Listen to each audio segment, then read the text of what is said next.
Lorsque j'avais 6 ans, j'ai vu une fois une magnifique image dans un livre sur la forêt vierge qui s'appelait « Histoire vécue ».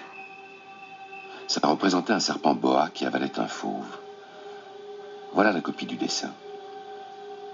On disait dans le livre, les serpents boa avalent leur proie tout entière sans la mâcher. Ensuite, ils ne peuvent plus bouger et ils dorment pendant les 6 mois de leur digestion. J'ai alors beaucoup réfléchi sur les aventures de la jungle et, à mon tour, j'ai réussi avec un crayon de couleur à tracer mon premier dessin. Mon dessin numéro 1. J'ai montré mon chef-d'œuvre aux grandes personnes et je leur ai demandé si mon dessin leur faisait peur. Elles m'ont répondu, pourquoi un chapeau ferait-il peur? Mon dessin ne représentait pas un chapeau. Il représentait un serpent boa qui digérait un éléphant. J'ai alors dessiné l'intérieur du serpent boa afin que les grandes personnes puissent comprendre. Elles ont toujours besoin d'explications.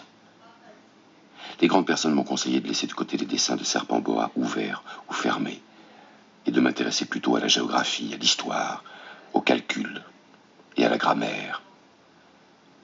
C'est ainsi que j'ai abandonné à l'âge de 6 ans une magnifique carrière de peintre.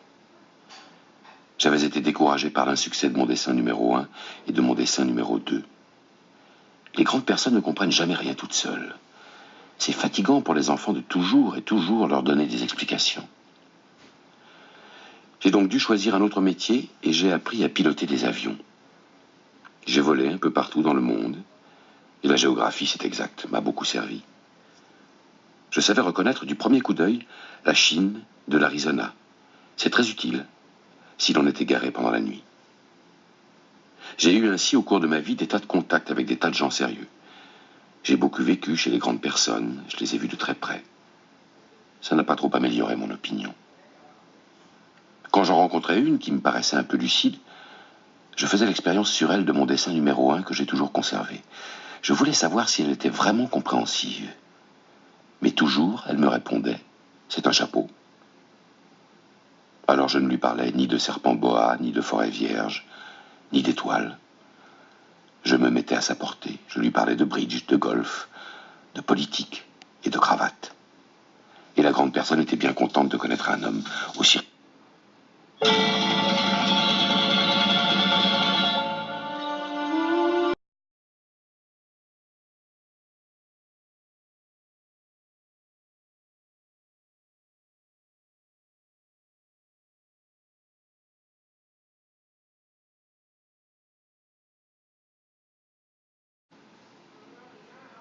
La 6e planète était une planète 10 fois plus vaste.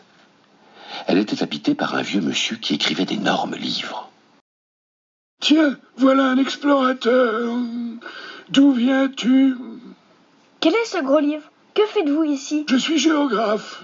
Qu'est-ce qu'un géographe? C'est un savant qui connaît où se trouvent les mers, les fleuves, les villes, les montagnes et les déserts. Ça, c'est bien intéressant. Ça, c'est enfin un véritable métier. Elle est bien belle, votre planète. Est-ce qu'il y a des océans? Je ne puis pas le savoir. Ah, et des montagnes? Je ne puis pas le savoir. Et des villes? Et des fleuves? Et des déserts? Je ne puis pas le savoir non plus. Mais vous êtes géographe? C'est exact, mais je ne suis pas explorateur. Je manque absolument d'explorateurs. Ce n'est pas le géographe qui va faire le compte des villes, des fleuves, des montagnes, des mers, des océans et des déserts. Le géographe est trop important pour flâner. Il ne quitte pas son bureau. Mais il y reçoit les explorateurs, il les interroge et il prend en note leurs souvenirs. Et si les souvenirs de l'un d'entre eux lui paraissent intéressants, le géographe fait faire une enquête sur la moralité de l'explorateur. Pourquoi ça? Parce qu'un explorateur qui mentirait entraînerait des catastrophes dans les livres de géographie. Et aussi un explorateur qui boirait trop. Pourquoi ça? Parce que les ivrognes voient double. Alors le géographe noterait 2 montagnes, là où il n'y en a qu'une seule. Je connais quelqu'un qui serait mauvais explorateur. Possible. Donc, quand la moralité de l'explorateur paraît bonne, on fait une enquête sur sa découverte. On va voir? Non, c'est trop compliqué. Mais on exige de l'explorateur qu'il fournisse des preuves. S'il s'agit par exemple de la découverte d'une grosse montagne, on exige qu'il en rapporte de grosses pierres. Mais toi, tu viens de loin, tu es explorateur. tu vas me décrire ta planète.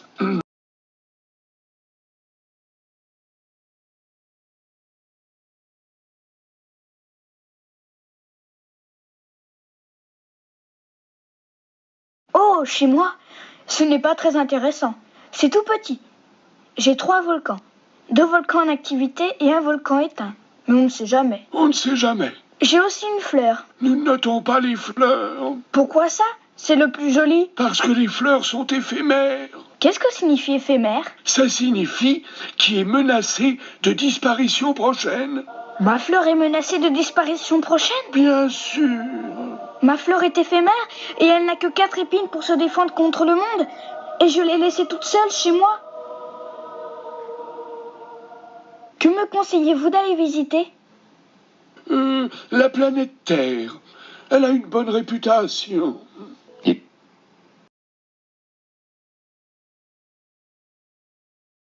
Le petit prince commença par visiter les planètes voisines pour y chercher une occupation et pour s'instruire. La première était habitée par un roi, la seconde par un vaniteux, la troisième par un buveur, la quatrième par un businessman, le gros monsieur cramoisi de tout à l'heure. Après chaque visite, le petit prince se disait en lui-même que les grandes personnes étaient décidément très, très bizarres. La 5e planète était fort curieuse. C'était la plus petite de toutes. Il y avait là juste assez de place pour loger un réverbère et un allumeur de réverbère.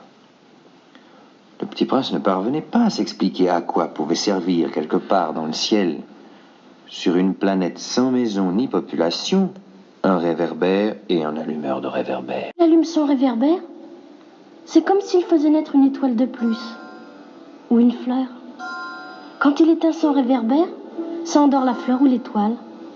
C'est une occupation très jolie. C'est véritablement utile puisque c'est joli. Bonjour. Pourquoi viens-tu d'éteindre ton réverbère? C'est la consigne. Bonjour. Qu'est-ce que la consigne? C'est d'éteindre mon réverbère. Bonsoir. Mais pourquoi viens-tu de le rallumer? C'est la consigne. Je ne comprends pas. Mais il n'y a rien à comprendre. La consigne, c'est la consigne. Bonjour. Je fais là un métier terrible. Autrefois, c'était raisonnable. J'éteignais le matin et j'allumais le soir.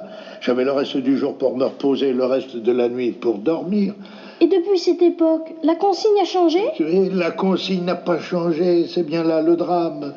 La planète d'année en année a tourné de plus en plus vite et la consigne n'a pas changé. Alors maintenant qu'elle fait un tour par minute, je n'ai plus une seconde de repos.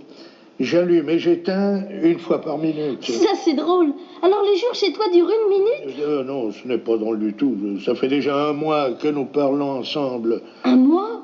Oui, 30 minutes, 30 jours. Bonsoir. Tu sais, je connais un moyen de te reposer quand tu voudras. Je veux toujours. Ta planète est tellement petite que tu en fais le tour en 3 enjambées. Tu n'as qu'à marcher assez lentement pour rester toujours au soleil. Quand tu voudras te reposer, tu marcheras. Et le jour durera aussi longtemps que tu voudras. Ça ne m'avance pas grand-chose. Ce que j'aime dans la vie, c'est dormir.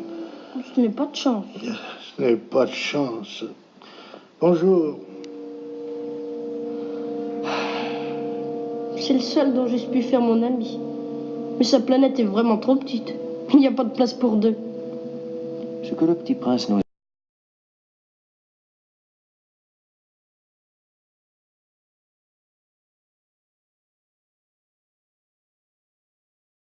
seconde planète était habitée par un vaniteux. Ah, voilà la visite d'un admirateur.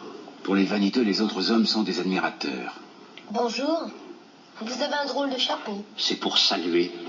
C'est pour saluer quand on m'acclame. Malheureusement, il ne passe jamais personne par ici. Ah oui?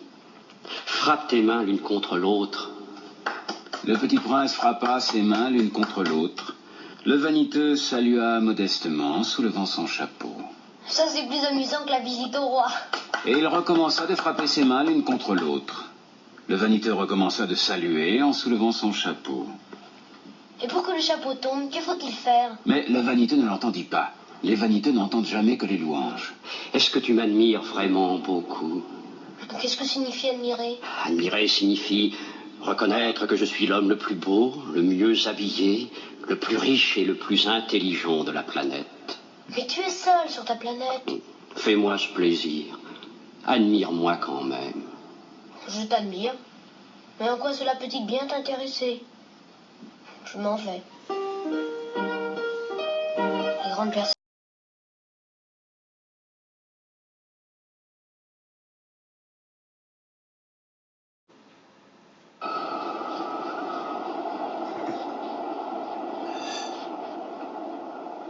Bonjour.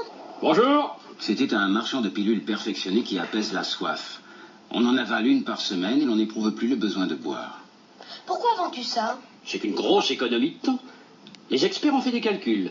On épargne 53 minutes par semaine. Et que fait-on de ces 53 minutes? On en fait ce que l'on veut. Moi, si j'avais 53 minutes à dépenser, je marcherais tout doucement vers une fontaine.